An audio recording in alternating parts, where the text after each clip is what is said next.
नमस्कार. महर्षी कर्वे शिक्षण संस्था संचालित एन के वराडकर हायस्कूल मुरुड. आपण आज विद्यार्थ्यांना शेतीचा अनुभव मिळावा या उद्देशाने भात लावणीसाठी शेतावरती घेऊन आलेलो आहोत.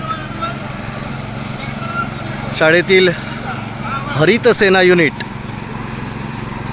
मधील सर्व सहभागी विद्यार्थी आज प्रत्यक्ष भात शेती लावणीचा अनुभव, शेतीमध्ये काम करण्याचा अनुभव या माध्यमातून घेणार आहेत.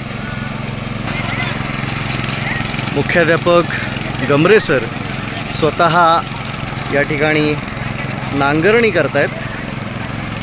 सध्या आधुनिक शेती प्रकार सगळीकडेच वापरात येतो, त्यामुळे नांगरणीसाठी सुद्धा हे छोटे यंत्र वापरलं गेलेलं आहे. नांगरणी सुरू आहे. हे विद्यार्थी सर्व शेतीमध्ये काम करण्याचा अनुभव घेत आहेत.